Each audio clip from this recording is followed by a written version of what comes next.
అందరికీ నమస్తే. నేను మీ తిరుపతి. తెలంగాణ ముఖ్యమంత్రి రేవంత్ రెడ్డి గారికి కాంగ్రెస్ అధిష్టానం సలహా ఇచ్చింది అనే చర్చ సోషల్ మీడియాలో గట్టిగా ప్రచారం అవుతున్నది. చాలా మంది రాజకీయ విశ్లేషకులు, సీనియర్ జర్నలిస్టులు కూడా ఈ అంశం పైన మాట్లాడుతూ ముందుకు వస్తున్నారు. అయితే మొన్న ముఖ్యమంత్రి రేవంత్ రెడ్డి సారు ఢిల్లీకి పోయిండు. వాస్తవానికి ఆయన జైపూరో ఏటో పోయే ప్రయత్నం చేసిన, వాళ్ళ చుట్టపూల పెళ్లి ఉందని చెప్పి జైపూర్ సైడ్ పోయిండు. అక్కడ నుండి మళ్ళీ ఆయన ఢిల్లీకి వచ్చిండు. ఢిల్లీలో కేంద్ర మంత్రులతోటి భేటీ అయిండు. సో తెలంగాణ రాష్ట్రానికి రావాల్సినటువంటి కేంద్ర బడ్జెట్ గురించి, తర్వాత తెలంగాణలో కొన్ని చోట్ల ఎయిర్పోర్ట్లు పెడదామని కూడా ముఖ్యమంత్రి రేవంత్ రెడ్డి ఒక డిసిషన్ తీసుకున్నాడు. ఆదిలాబాద్లో ఎయిర్పోర్ట్ అని, వరంగల్లో ఎయిర్పోర్ట్ అని, కొన్ని నియోజకవర్గాలలో ఎయిర్పోర్ట్ పెడదామనేటటువంటి ఒక ప్రక్రియ కూడా తెరపైకి తీసుకొచ్చినారు. అయితే ఎయిర్పోర్టుకు సంబంధించి కేంద్రం నుండి తెలంగాణకు రావాల్సినటువంటి బడ్జెట్ కి సంబంధించినటువంటి వ్యవహారంలో రేవంత్ రెడ్డి ఢిల్లీలో కేంద్ర మంత్రులతో భేటీ అయిండు, కేంద్ర మంత్రులతో డిస్కస్ చేసిండు. అలాగే కాంగ్రెస్ పార్టీ హైకమాండ్ తో ముఖ్యమంత్రి రేవంత్ రెడ్డి భేటీలో పాల్గొన్నాడు. ఆ భేటీలో మల్లికార్జున ఖర్గే, కేసీ వేణుగోపాల్, అలాగే కొంతమంది కాంగ్రెస్ పార్టీకి సంబంధించినటువంటి ఏఐసిసి పెద్దలతో రేవంత్ రెడ్డి డిస్కస్ చేసిందనేటటువంటి ఒక పెద్ద చర్చ నడుస్తున్నది. అయితే రేవంత్ రెడ్డి వాళ్ళ చుట్టపొల్ల పెళ్లికి పోయినప్పుడు రేవంత్ రెడ్డికి తెలియకుండానే కాంగ్రెస్ పార్టీకి సంబంధించినటువంటి సీనియర్ లీడర్లు కొంతమంది మంత్రులు, కాంగ్రెస్ సీనియర్ లీడర్, వీళ్ళు కాంగ్రెస్ పార్టీ హైకమాండ్ కి సంబంధించినటువంటి కీలక నేత రాహుల్ గాంధీతో డిస్కషన్ చేసినారు. రేవంత్ రెడ్డికి తెలియకుండా రాహుల్ గాంధీతో భేటీ అయినారు. రాహుల్ గాంధీతో తెలంగాణ రాష్ట్ర రాజకీయాల గురించి చర్చ పెట్టినారు. ముఖ్యమంత్రి రేవంత్ రెడ్డికి సంబంధించినటువంటి వ్యవహారం పట్ల కొంత ఢిల్లీలో డిస్కస్ చేసిరు అనేది ప్రధానంగా వినబడుతున్నటువంటి ఒక చర్చ. అయితే రేవంత్ రెడ్డి కూడా తెలియదట.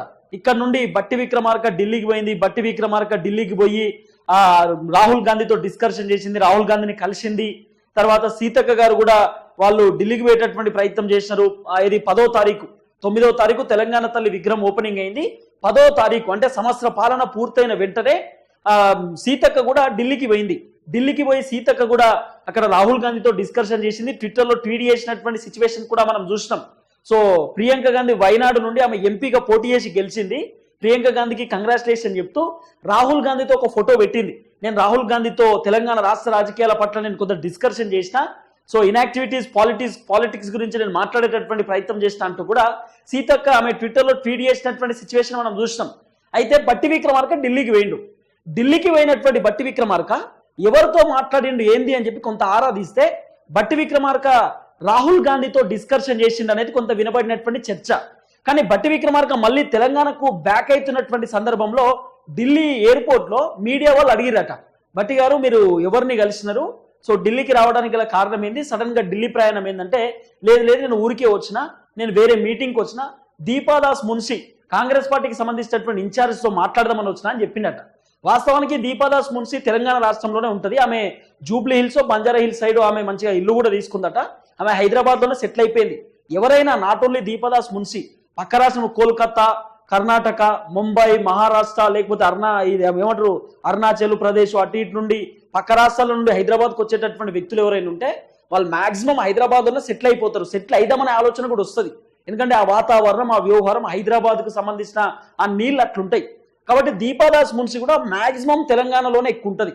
నాకు తెలిసి వారానికి 1 రోజు 2 సార్లను ఆమె ఢిల్లీకి పోయేటటువంటి కార్యక్రమం చేస్తుందేమో. ఆమె కాంగ్రెస్ పార్టీకి సంబంధించిన ఇన్ఛార్జ్.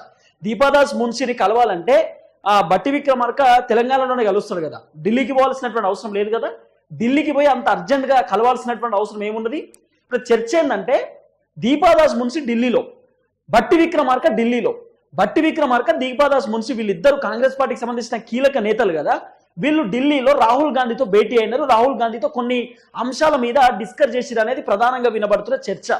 అయితే తర్వాత రేవంత్ రెడ్డి ఆయన జైపూర్ నుండి ఢిల్లీకి వచ్చినప్పుడు బట్టి విక్రమార్క కూడా రేవంత్ రెడ్డితో పాటు కేంద్ర మంత్రులను కలిసేటటువంటి షెడ్యూల్ ఉంటుండే.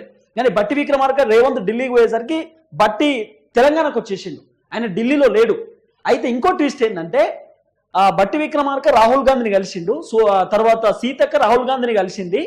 కానీ రేవంత్ రెడ్డి జైపూర్ నుండి ఢిల్లీకి వచ్చే నాటికి ఢిల్లీలో రాహుల్ గాంధీ లేడు. ఆయన ఏదో పార్లమెంట్ కి సంబంధించినటువంటి కొన్ని మీటింగ్స్ ఉంటే, లేకపోతే ఇంకో వేరే వ్యవహారాలు ఉంటే వేరే స్టేట్కి వెళ్ళిపోయిండట. ఆయన కలవలేకపోయిండు. పోనీ నెక్స్ట్ రోజు ఏమైనా రాహుల్ గాంధీ వస్తాడేమో, వచ్చేమైనా డిస్కషన్ చేస్తాడేమో అని చెప్పి రేవంత్ రెడ్డి వెయిట్ చేసినట్టు, కానీ రాహుల్ గాంధీ రేవంత్ రెడ్డిని కలవలేదు అనేది కొంత వినబడినటువంటి చర్చ.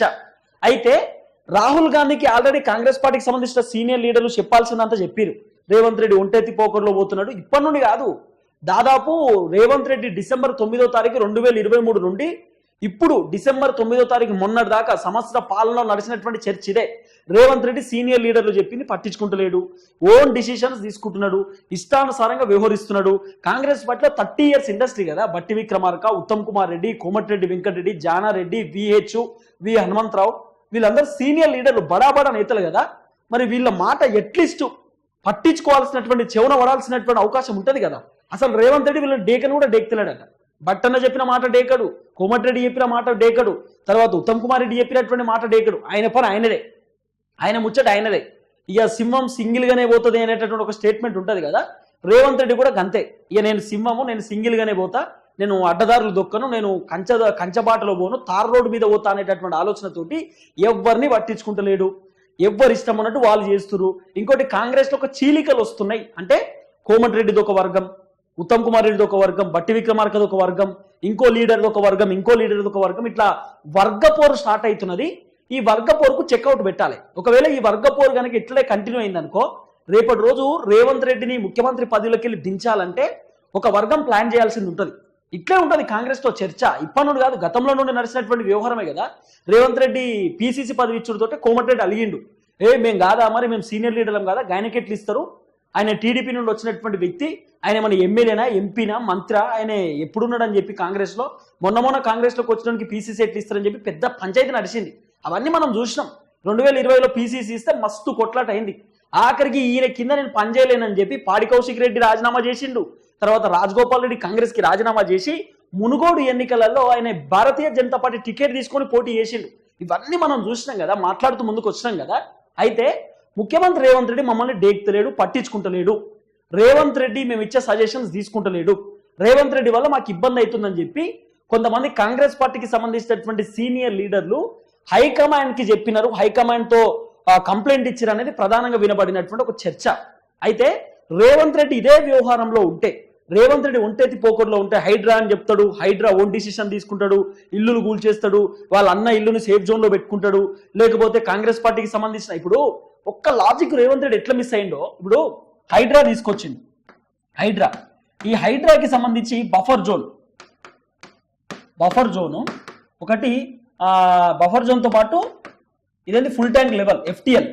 ఈ బఫర్ జోన్ FTL కదా, బఫర్ జోన్ దాదాపు చెరువు విస్తరణను బట్టి ఒక 2-3 ఎకరాలు లేకపోతే 10-20 ఎకరాల చెరువు ఉన్నది అనుకో, దాంట్లో ఒక 100 మీటర్లని లేకపోతే 50 మీటర్లని ఈ బఫర్ జోన్ ఉంటుంది. 500 మీటర్లు 100 మీటర్ల బఫర్ జోన్ కూడా ఉంటుంది, 50 మీటర్ల బఫర్ జోన్ కూడా ఉంటుంది. ఒకవేళ FTL లో కనుక ఫుల్ ట్యాంక్ లెవెల్ అంటే చెరువు లోపల ఇల్లు ఉంటే కూల్ చేయాలనేదే కదా హైడ్రాకి సంబంధించిన వర్షన్. అయితే రేవంత్ రెడ్డి కేవలం నాగార్జునకు సంబంధించినటువంటి కన్వెన్షన్ ని కూల్ చేయాలని మాత్రమే హైడ్రా పెట్టిండు. రేవంత్ రెడ్డి వాళ్ళ అన్న తిరుపతి రెడ్డికి సంబంధించినటువంటి ఇల్లు కూడా ఏది ఇక్కడ కేబుల్ బ్రిడ్జ్ ఉంటుంది, దుర్గం చెరువు దగ్గర రేవంత్ రెడ్డి వాళ్ళ అన్న ఇల్లు మొత్తం FTL బఫర్ జోన్ లో ఉంటే 31 రోజులలో ఇల్లు కూల్చేస్తామని చెప్పి వాళ్ళ ఇంటి ముంగట ఒక ఏమంటారు ఒక గీత రాసి పోయిరు, అంటే ఇట్లా ఇంటూ మార్క్ పెట్టిరు, త్వరలో మేము కూల్చేస్తామని చెప్పి మార్కేసి పోయిరు వాళ్ళ ఇంటి మీద. 31 రోజులలో మీ ఇల్లు కూల్చేస్తాం, మీరే కూల్చుకోండి, లేకపోతే ఈ సామాన్లన్నీ తీసుకోపోయి మేమే కూల్చేస్తామని చెప్పి రేవంత్ రెడ్డి వాళ్ళ అన్నకు నోటీస్ ఇచ్చి పోయిరు. అయితే రేవంత్ రెడ్డి 31 రోజు కాదు, దాదాపు 2 నెలలు పూర్తయినా కూడా ఇంటి జోలికి పోలే. మొన్న స్టే ఆర్డర్ కూడా తెచ్చుకున్నారు. ఇప్పుడు ఏమంటారు, ఇప్పుడు FTL లో బఫర్ జోన్ లో ఉన్నా కూడా కూల్చేయము, ఇప్పుడు ఉన్నటువంటి ఇల్లును కూల్చారట. ఏదైతే కొత్తగా కట్టేటటువంటి ఇల్లులు ఉంటాయో వాటిని కూల్చేస్తారట, వాటి జోలికి పోతారట. ఎంత ఘోరమో చూడండి. రేవంత్ రెడ్డి వాళ్ళ అన్న ఇల్లును కాపాడడానికి అసలు ఇప్పుడు హైడ్రా అనేటటువంటి దుకాణాన్ని పనిచేసిరు. అంటే రేవంత్ రెడ్డికి ఇష్టం ఉన్నప్పుడు హైడ్రా తీసుకొస్తాడు, రేవంత్ రెడ్డి వాళ్ళ అన్నను కాపాడడానికి, రేవంత్ రెడ్డి అనుచరులను కాపాడడానికి. ఇప్పుడు ఇదే హైడ్రా కూల్చేయాలంటే హిమాయత్ సాగర్ దగ్గర ఉన్న పొంగులేటి శ్రీనివాస్ రెడ్డి ఫామ్ హౌస్ కూల్చేయాలి, KVP రామచంద్రరావు గారి ఫామ్ హౌస్ కూల్చేయాలి, అజీజ్ నగర్ కాడ ఉన్నటువంటి హరీష్ రావు గారి ఫామ్ హౌస్ కూల్చేయాలి, KTR గారి ఫామ్ హౌస్ కూల్చేయాలి, 111 ఉన్నది కాబట్టి. ఇట్లా మాట్లాడుకుంటూ పోతే చాలా మంది, రాజగోపాల్ రెడ్డి ఫామ్ హౌస్, తర్వాత ఇంకా మస్తు మంది మాట్లాడుకుంటూ, పట్నం మహేందర్ రెడ్డి ఫామ్ హౌస్, తర్వాత వివేక్ వెంకటస్వామి ఫామ్ హౌస్, కాంగ్రెస్ పార్టీకి సంబంధించిన నేతల ఫామ్ హౌస్లు కూడా ఉన్నాయి కదా. మరి వాటిని కూడా కూల్చేయాల్సినటువంటి బాధ్యత ముఖ్యమంత్రి రేవంత్ రెడ్డికి ఉంటుంది కదా. కాబట్టి ఇవన్నీ ఏదో జరిగేటట్టున్నది, ఏదో మోసం కలిగేటట్టే కొడుతున్నదని చెప్పి రేవంత్ రెడ్డి సార్ మెల్లగా బ్యాక్ అండ్ స్టెప్ తీసుకొని ఈ హైడ్రాని కాస్త బంద్ చేసే ప్రయత్నం చేసింది.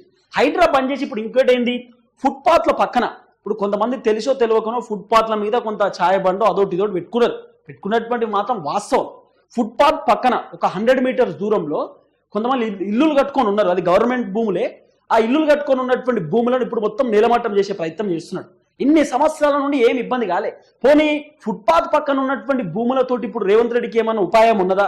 ఆ భూములతో ఏమైనా అవసరం ఉందంటే ఏం లేదు. ఆ ఇల్లులట్టు ఉందొద్దట గంతే. అది ఖాళీగా ఉండాలట జాగలు గంతే. ఇక ఆయన డిసిషన్ ఆయనదే. ఆయనకు వేరే వాళ్ళతో సంబంధమే లేదు.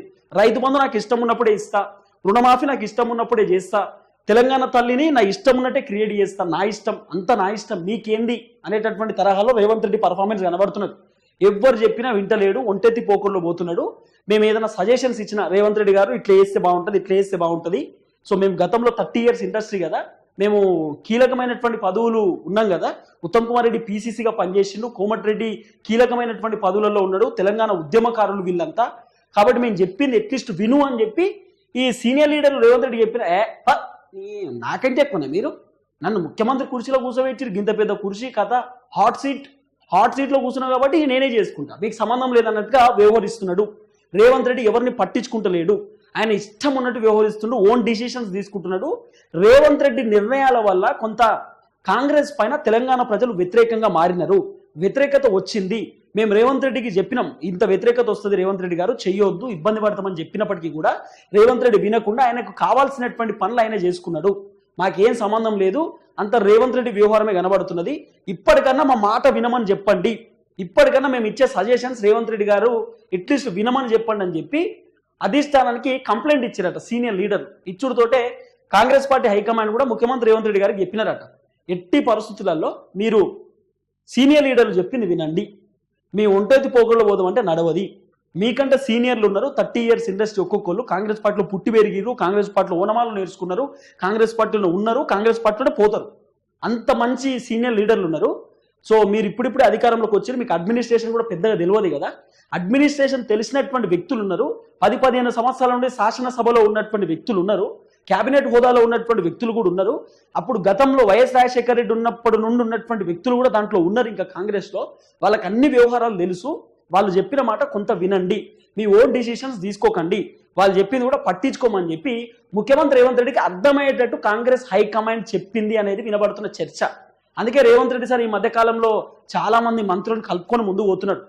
అంటే ఆయన సలహాదారుడు, ఈయన సలహాదారుడు, బట్టి గారు, ఉత్తమ్ కుమార్ రెడ్డి గారు, కోమటిరెడ్డి గారు, నల్గొండ అల్లుడు, లేకపోతే ఖమ్మం అల్లుడు అని చెప్పి ఇలాంటి వ్యాఖ్యలు చేసే ప్రయత్నం చేస్తున్నాం. మనం చూసినాం కదా చాలా సభలలో, చాలా మీటింగ్స్లలో రేవంత్ రెడ్డి మాట్లాడుతున్నటువంటి మాటలు, ఆ గతంలో మాట్లాడింది, ఇప్పుడు ఈ మధ్య కాలంలో మంత్రులను కలుపుకొని ముందుకు పోతున్నది, ఎమ్మెల్యేలతో ముందుకు పోతున్నది. ఇప్పుడు బీఆర్ఎస్ పార్టీ నుండి కాంగ్రెస్లోకి వచ్చినటువంటి ఎమ్మెల్యేలు కూడా రేవంత్ రెడ్డి అపాయింట్మెంట్ ఇస్తుండట, అందరినీ కలుస్తుండట. ఒకప్పుడు కలవకపోతుండే, ఫోన్ చేసినా కూడా లేపకపోతుండేనట. సెక్రటేరియట్ పోయి కలుస్తామంటే కూడా లేదు సార్ బిజీగా ఉన్నాడు, రేపు రండి ఎల్లుండి రండి అని చెప్తున్నాడట గతంలో.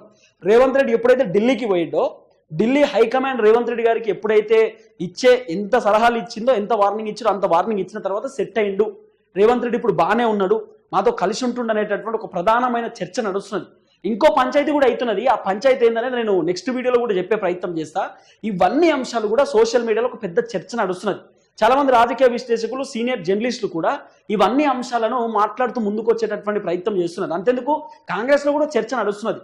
రేవంత్ రెడ్డి ఓన్ డిసిషన్స్ అని, ఎవరిని పట్టించుకుంటున్నాడని, పట్టించుకోకుండా ఇట్లా ముందుకు పోతా ఉన్నాడు అనేటటువంటి ఒక కోణం కూడా నడుస్తుంది. ఇవన్నిటికీ హైకమాండ్ చెక్ పాయింట్ పెట్టింది అనేటటువంటి ఒక కోణం కూడా వినబడుతున్నది. సో చూద్దాం ఏం జరగబోతుంది.